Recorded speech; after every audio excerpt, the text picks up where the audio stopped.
என்னை எல்லாரும் நெக்ஸ்ட்டு கமலஹாசன் கமலஹாசன் சொல்கிறாங்க. ஏன்னா வந்து பார்த்தீங்கன்னா, கமலஹாசன் பற்றி உங்களுக்கே தெரியும். கேரளாவில் வந்து "திரிஷ்யம்னு" ஒரு படம் எடுத்தாங்க.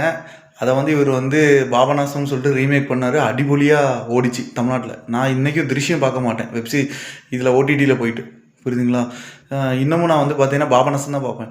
ஸோ வந்து பார்த்தீங்கன்னா ஒரிஜினலை விட மறு தயாரிப்பு பண்ணுறதுல மறு ஒளிபரப்பு பண்ணுறதுல கமலஹாசனை அடிச்சுக்க ஆளே இல்லை. அதே மாதிரி தான் மக்கள் இப்போ வந்து பார்த்தீங்கன்னா தமிழ்நாட்டில் இருக்கிற மக்கள் வந்து பார்த்தீங்கன்னா என்ன ஒரு பெரிய ஓப்பன் ஸ்கூல் மாஃபியாவை பார்க்குறாங்க. இவர்கிட்ட போனால் 10th 12th டிகிரி, கல்யாணத்துக்கு சர்டிஃபிகேட் வேணுமா, வேலைக்கு சர்டிஃபிகேட் வேணுமா, பாஸ்போர்ட் வேணுமா, கரெக்டாக எக்ஸாக்டாக அந்த பையனை கவுன்சிலிங் பண்ணி சூப்பராக வாங்கி கொடுப்பாருங்க. எல்லோரும் இவர்கிட்ட போங்கன்னு சொல்லிட்டு எல்லோரும் என்ன கை காட்டி விட்றாங்க.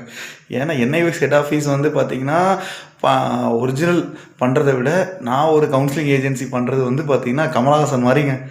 ஒரிஜினலை விட ரீமேக் வேறு லெவலுங்க நம்மக்கிட்ட. புரியுதுங்களா?